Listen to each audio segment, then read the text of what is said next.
This is StrictlyHipHop.com. I'm Miss Jayyiah, and I'm sitting here with a Staten Island rapper who has been on the music scene for over a decade.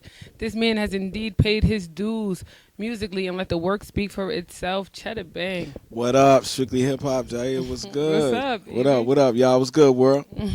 You know, Chedda, we always go off on topic, on conversations. We talk about so much. You're like a well-rounded individual. So what we're gonna do is break this interview down into categories. That's okay? dope. That's dope. Starting with your past. Now, Chedda, like I said in the introduction, you have been on the music scene for a long time. How long? I've been writing for a while. Like seriously, I say when I say how long I've been in the game, I only say 6 years because I've been serious 6 years. But I've started writing since I was 18, so you know that's a long time. But I mastered the art of being timeless, so I don't like to put nothing in the time box. But I've been doing it for a minute though, a long time. A long time. I mean, OG.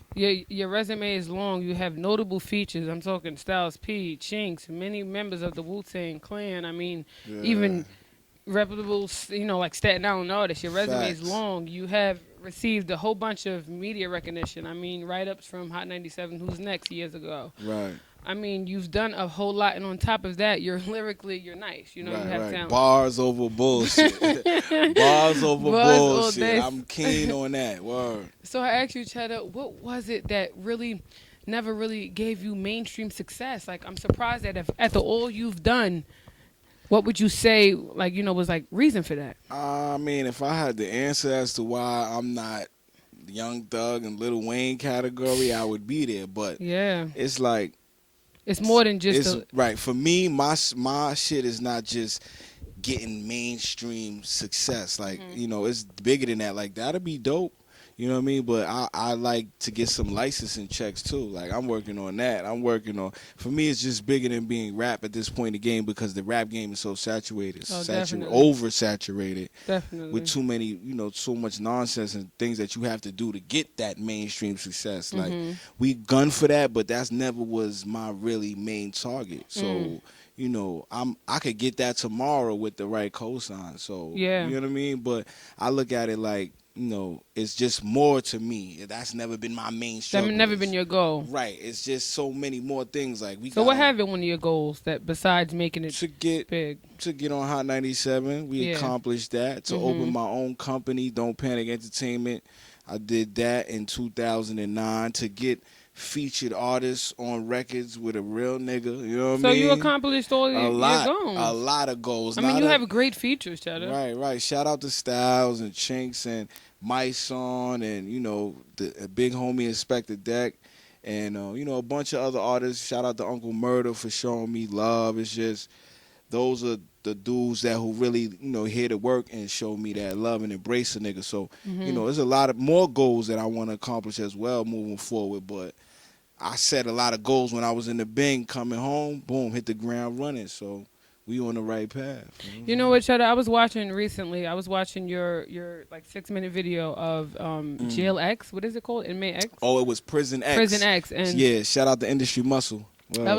As I was watching it, I was like, for some reason, I felt sympathy because I know you wouldn't want people to feel sympathy because you did time in jail. Everybody does time in jail. You do the crime, you do the time. Exactly, and it is what it is in that sense. But I asked you, going to jail, would you say it made you? Like, you wouldn't be where you are mentally today? Yeah, and it's crazy. Like, we speak on that all the time with different, I speak on that with different interviewers about how jail affected me. And I think jail, it was bad. I would never wish jail on nobody. You're losing years out of your life. But me being incarcerated was a gift because of how I used it.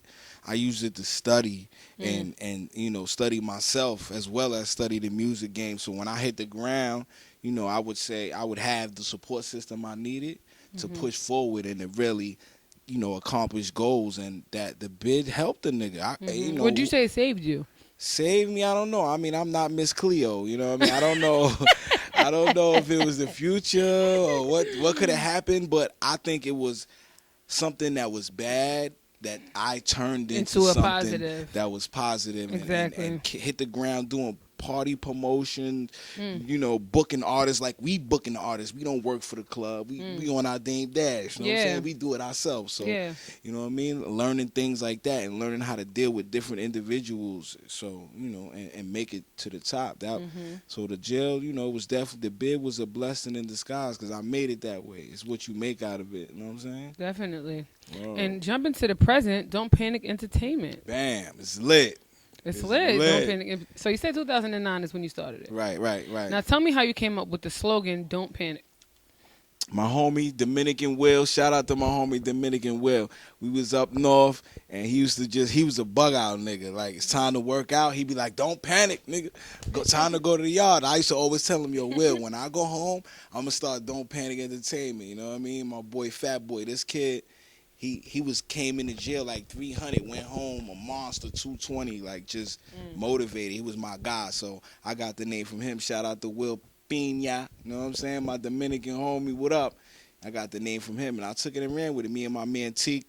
Me and Teak went downtown Staten Island and got the DBA, doing business as Don't Panic, and then we recently got the LLC. So, so that's great. Ago, it's even more official. Yeah, it's official. We got producers. What we use it for is we take producers, like 10 different, 11 producers we have under our umbrella. Okay. And, you know, we in the loop. So we take all these beats to different artists when we go to CLL, yo, we got these beats. We go holla at these niggas. So it's more on the production side. Right. And how about artists to come? Would you, like, turn it into that? Or I wanted to be that.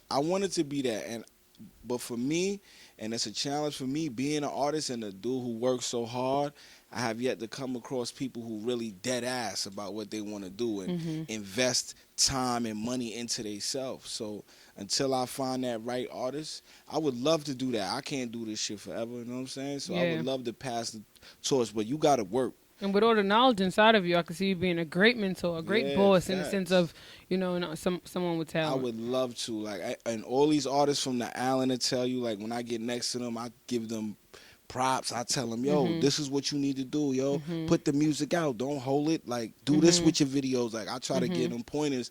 Come fuck with us over here, too, if you want. Yeah. But you got to show loyalty, because who you around determines who you are. You know what I mean? You can't just align yourself with anybody these days. Yeah, definitely not. You know what I mean? You wind up wearing they bullshit. So, you know, it's real. I'm real careful with who I pick to be next to me, but I give jewels to the youngins, and I definitely would look forward to getting some artists. Hell yeah. I appreciate that. Future. You know, you show love. I always got that, Chedda. You know, we're actually friends and affiliated with the website in real life, and you always believed in me, and I appreciate that. Hell yeah. Because a lot of people aren't as Miss positive. Jayyiah is lit. You heard? She's lit. Don't get it twisted. That's right. Now, Chedda, did you feel robbed when French Montana came out with the hit record "Don't Panic"? I ain't even like. It was more Chinks, my nigga. Everybody know that, but I ain't even think about it as much as people thought about it. You know, people were always hitting me up like, yo, son, you think they heard it from you, or do you think Chinks might have wrote it? I can't even. I had a conversation with Uncle Murder about that. Like, yo, son, he was with Chloe at that time. You know, like, French was doing too much to be watching Chedda Bang. The people think about that more than I do. I believe in coincidence. Yeah, it could be. I mean, it could be coincidence. Right, it could be anything. I don't. What if before Drake, me and you, we always said YOLO? Right. You only live once. You know, so it could be coincidence. People got caught up in it more. Like, a lot of people was hitting my line like, yo, son, where's the mother? They robbed you. I'm like, because it's a bit odd because your affiliation, your close affiliation with Chinks. Right. So and Chinks knew that you said when you was in jail, that's when you came up with it. So. But I don't waste time on that. Yeah. I let the people do it. Like, and before French did it, Meek Mills and Rick Ross had a song called "Don't Panic" a year before that. So, you know, It's a cool slogan. So right, you know, my hashtag. Them niggas got my hashtag all jammed up now, but it ain't nothing. It's great minds. What I did was take the situation right when he dropped the record. I took the instrumental and did a remix and gave it to a Hot 97 nigga. You know what I mean? He dropped it on SoundCloud. You're smart. You flipped it. Right. And he dropped it on SoundCloud, and we got like 25,000 plays. Shout out to DJ Stacks, Hot 97. You know what I mean? That's how we make the good out of it. Like, all right, let them think this. Boom, here, whole lot. So yeah, I let that shit slide. You know what I mean? Ain't nothing. Shout out to French, man. Good Yeah. song. Word. Definitely.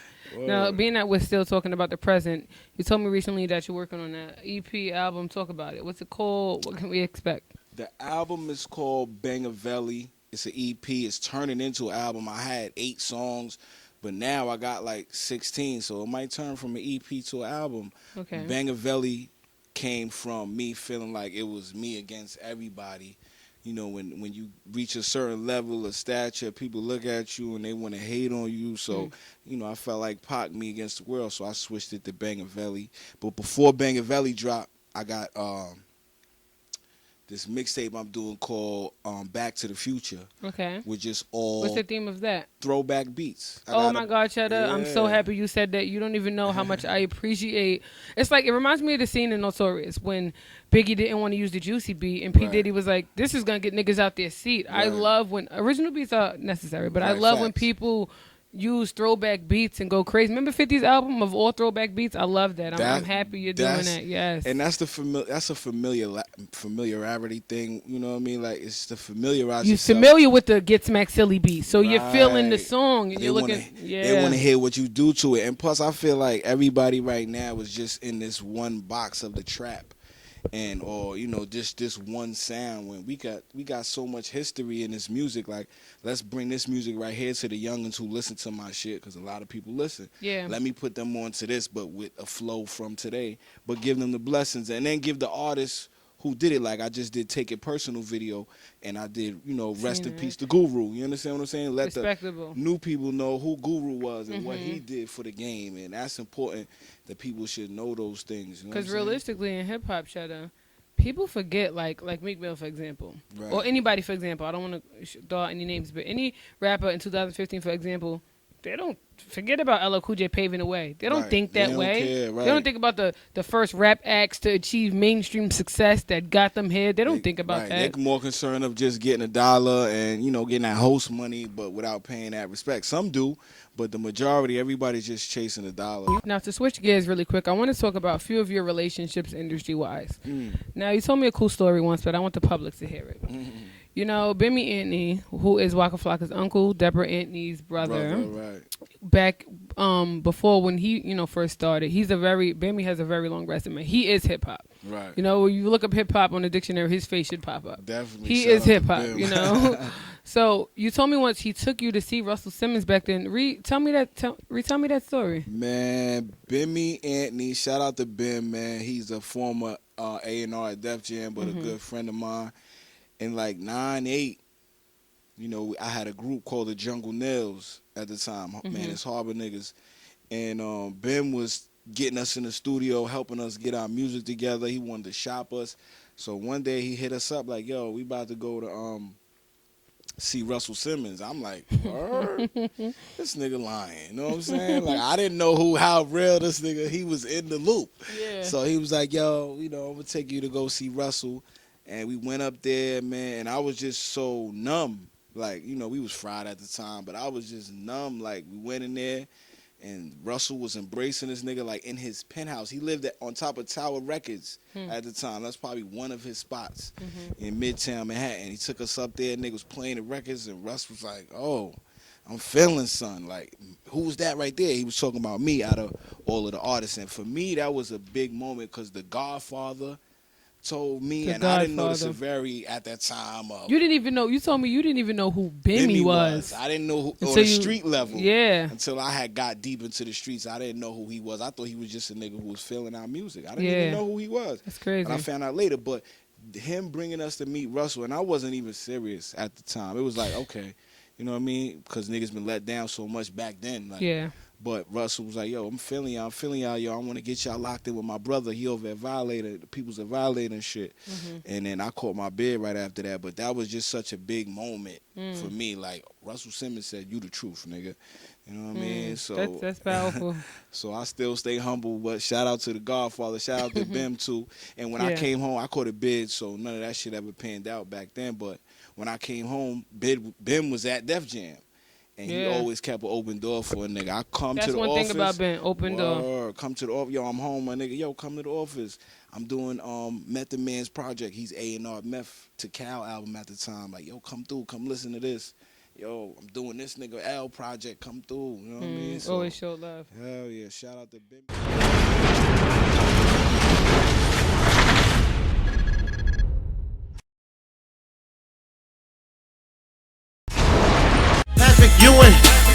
Patrick Ewing. Yeah, we got it cheap, nigga. Patrick Ewing.